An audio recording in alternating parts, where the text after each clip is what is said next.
All right, it was Shawn Porter. Shawn, what do you make of this fight? Nikita Tszyu, Michael Zerafa. You know, every time I talk about it, I'm just like, this is a 50-50 fight. You hate to hear it. I think it's gonna be really, really fun to watch. And what I mean by that is we're gonna get some action. We're gonna get some punches that are thrown and missed. We're gonna get some punches that are landed, of course. I think if either of them were to go down, I got a feeling it would be Nikita because he's the reckless one of the two of them.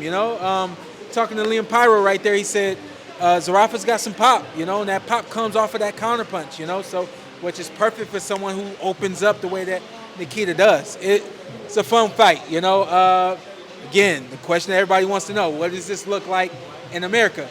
Respectfully, in America, they don't care. But I'm over here with y'all, so I'm gonna enjoy this. Is this too soon for Nikita Tszyu? Especially coming off of an injury. But I see the same thing in Nikita that I see in Tim. The confidence that they have in themselves. And I think that's just what it amounts to. I think it amounts to them having this amazing amount of confidence and maybe no limit, just feeling like, hey, we want to just always put on great fights. And we want the fans to come out. We want to give them something to watch. But this is dangerous for Nikita at this point in his career, for sure. This will be his 12th professional boxing match. And this much amateur boxing experience, So this is, I think, clearly too soon. But, timing is everything. So it could be perfect timing. You've watched a few of Nikita's fights. You've been out here before. What sort of technical flaws have you seen in Nikita that Michael could look to exploit? Yeah, number one is if Nikita isn't rushing his offense, if he's just taking what's given to him, taking those short steps up, it would not be a bad idea for Nikita to study his brother.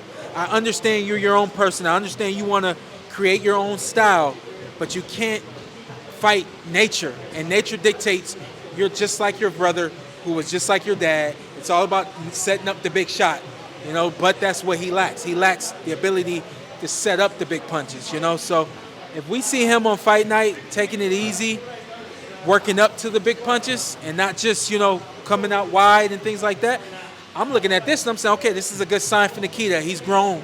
He's matured, even though he's been out of the ring, So those, I think, are some of the key things we should look for, is how he paces himself through the fight. Want to get your thoughts, Tim Tszyu.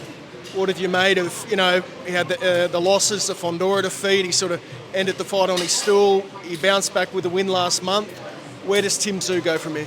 Everything is about timing. I just mentioned the timing. When I first started coming over here to do the broadcasting for Tim, I didn't know a lot about Tim coming over here, but he was growing. He was growing almost rapidly. He was improving. I do understand that the what's the word I want to use? There's a science to matchmaking, right? So I understand the matchmaking favored him. It's supposed to. You're fighting in front of your people. It's supposed to favor you. But I just felt like he was handling everything exactly how it was supposed to be handled until you go over to the States. And I think when it came time for him to go over to the States, what you lose with that matchmaking is the ability to pick your opponents. But I think they still had that ability to pick who they wanted to fight. They overshot it a couple of times. What I hope more than anything is that there isn't any internal injuries that we don't see. They always say when you go in the ring, you always leave a piece of you in there. No matter how big, how small, no matter how long the fight was, no matter how short the fight was, you leave a piece of you in there. We saw the car crashes that he's been in. So what I'm hoping is that he didn't leave big chunks of himself in the ring in those fights. That remains to be seen. Given Tim's fought, Fondora, he's fought Buckram, he's fought Harrison. Harrison a bit past his best, but, Mendoza.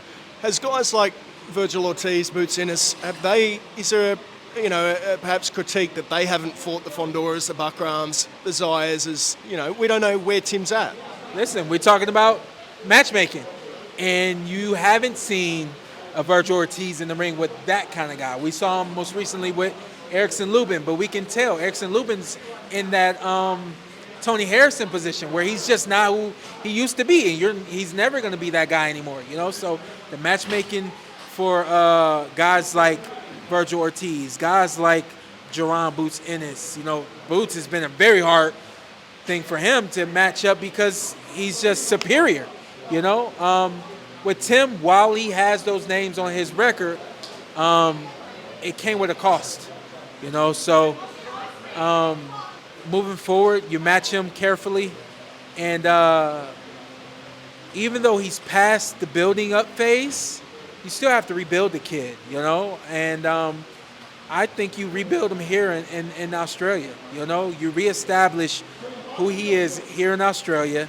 It's not about him conquering Australia to get back to the world stage. It's just about him getting back to that world stage here in Australia. I hope he can do it. Nice one, Shawn. Appreciate it, man. Yeah, you got it.